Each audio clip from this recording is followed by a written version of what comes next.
Welcome to JGTCR, I'm Cope, and today we are taking a look at the 10 new engine swaps available after update 1.62 on GT7. Let's get into it. Update 1.62 brings us a variety of swaps for 4 front and rear-wheel drive formats.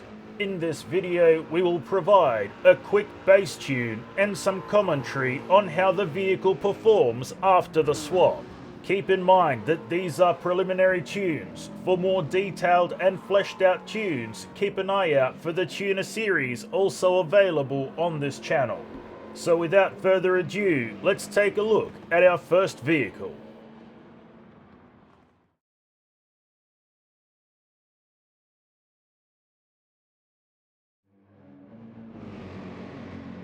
The A45 AMG becomes very nose heavy after doing the swap, and it makes it hard to bring the balance back to this vehicle without smashing it with ballast.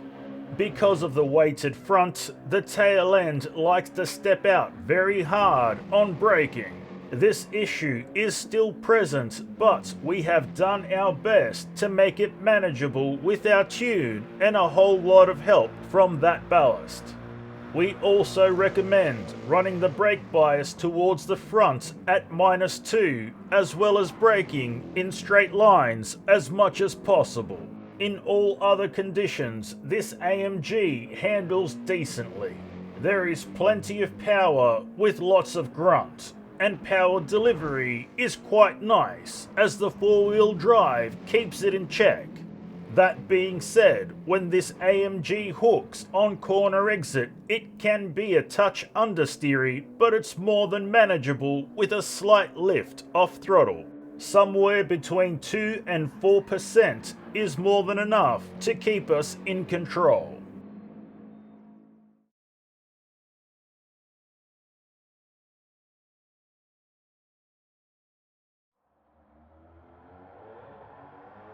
The Ford Mustang GT15 is probably the worst Mustang on GT7, so engine swapping it has only accentuated the poor traits it has. The name of the game when driving this vehicle is maintaining traction, which is difficult.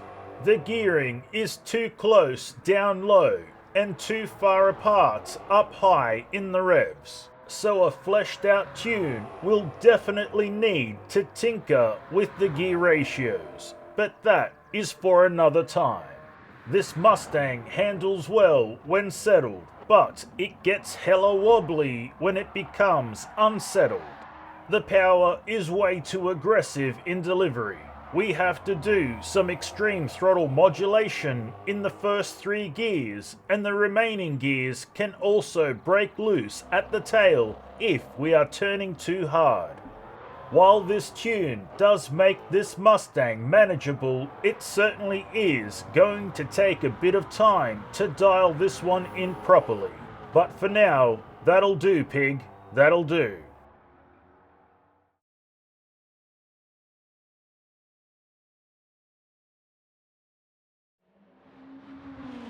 The FK8 Honda Civic Type R now has a metric donkey ton of power at the front wheels and no good way to get it to the ground effectively. Most of our time will be spent regulating the throttle as we feather it as best as possible to keep it right at that edge of traction and loss of it. Needless to say, there is heaps of understeer to deal with at every turn, and it's not easy to exit corners quickly.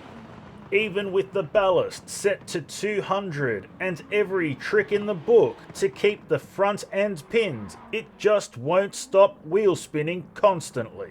At one point, we had the gearing wound all the way out to 450 kilometers per hour top speed, and it still cooked the front end. That being said, it is very well behaved for the chaos that's taking place up front and can be controlled quite easily. This Honda Civic does handle and corner well if we are patient on our inputs. While there is a lot of power to contend with, the balance of the chassis is decent and the brakes work well when we ask it to stop. So it really does come down to how much self-control we have while driving it.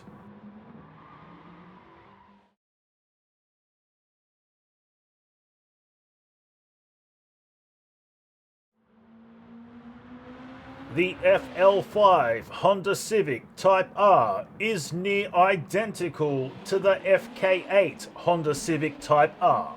They both get the same engine swap and the chassis are similar in nature. So what can be said about one can very easily be said about the other. Even the tunes are near identical, just being out a few clicks in one way or another. The major difference and downfall the FL5 has over the FK8 is the annoying beep we have to hear constantly while we're driving.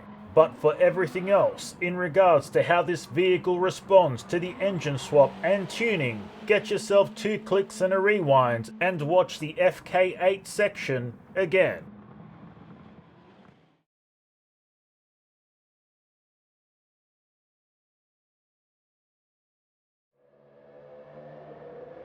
The Genesis G70 is the fastest engine swap vehicle of this update. However, it does have a fatal flaw, and that is some incredibly heavy oversteer on braking. Most of our tune time was spent trying to rectify this issue, but no matter what, it continues to persist. In most other conditions, the handling is reasonable and stable. It's just the tail slides on braking that rains on our parade. The steering works well and is fairly pointed, but there is some understeer to contend with on full throttle at corner exit. Again, easing off 2 to 4% helps. There is power aplenty underfoot, and it gets to the ground effectively with the four-wheel drive system in place. With the amount of speed we carry, the brakes do take a while to slow us down, and we can see the lean this Genesis gets as the tail slowly starts sliding out on us if we try to apply any kind of turning input. With that in mind, it's best to stick to straight line braking only, and if the tail does start to step, it's best to use staged braking.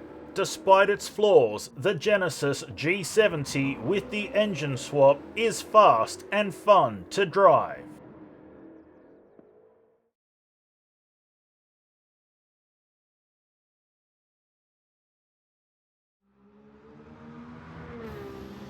The Nissan Silvia S14 gets a wobbly start with the engine swap, but once we nail down some decent tactics to deal with the wheel spin, it all comes up millhouse. The handling can seem twitchy both front and back to begin with, but it's easy to get used to in a lap or so. The steering is fairly sharp and it can catch us off guard with how well it shifts the front of the car. The power is just shy of 1,000 horsepower, and it lets us know it by the wheel spin it supplies. The power delivery is aggressive if we don't manage the throttle appropriately. Nice slow squeezes on the gas helps us maintain traction. Overall, this seems like a great engine swap and will do good with a bit more tuning time.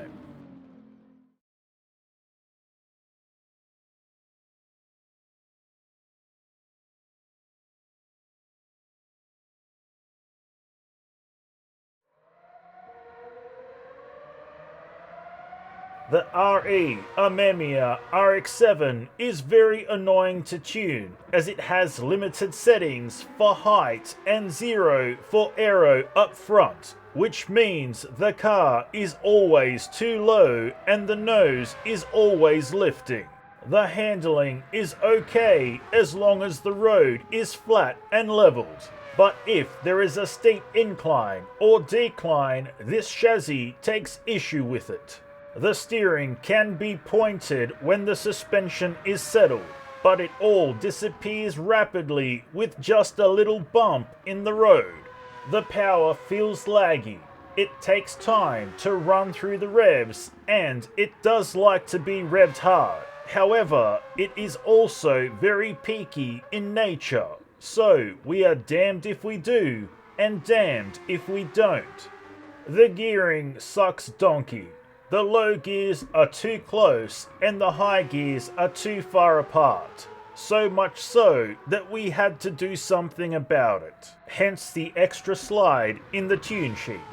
A full fleshed out tune will definitely need a deep dive into the gear ratios. But for a quick 5-minute tune, this will do just fine.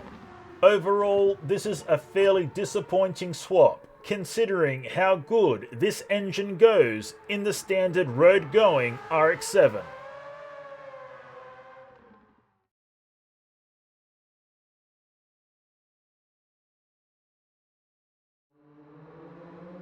The Renault Avantime has just been added to GT7 and already has an engine swap available.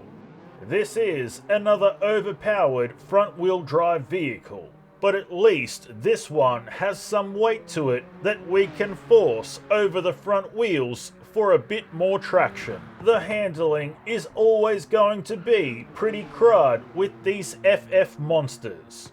The steering works fine until the power kicks in, and then it's understeer central. The power comes on hard and fast, and there isn't much we can do about it. The power delivery fries the tyres almost constantly, and throttle modulation only does so much. As it tends to go with overpowered front-wheel drive vehicles, they are fast but not that fun.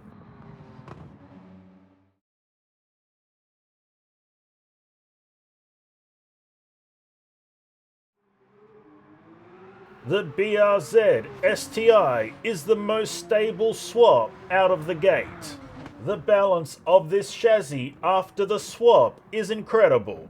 The handling feels light and nimble, and steering can even be a bit too sharp at times. The power is aggressive when on full song, but it has a bit of a slow wind-up that can help us with throttle modulation. The power delivery runs the razor's edge, and it really comes down to how we drive as to how it responds. That being said, this Subaru is considerably forgiving of the mistakes we make, and when slides do occur, they are very manageable and even fun. There is no doubt about it, this is a great swap and is highly recommended.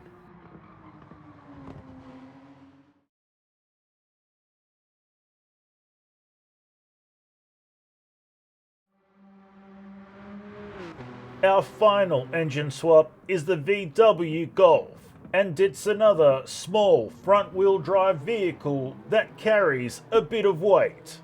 This makes pinning down the front end a bit easier than lighter vehicles. We have said it before, and we will say it again. High-powered front-wheel drive vehicles have very poor handling. The steering is quite reasonable until the power kicks in. Fortunately, this Golf deals with it considerably well. Throttle modulation is definitely key to getting the most power to the ground, but once again, it can only do so much. At the very least, when wheel spin does occur, the vehicle itself is very manageable. There are no wild kicks or snaps to deal with, just that pesky wheel spin and the feathering of the throttle. It's hard to say that this swap is good, but it's also incorrect to say that it's bad. At best and worst, it's mid.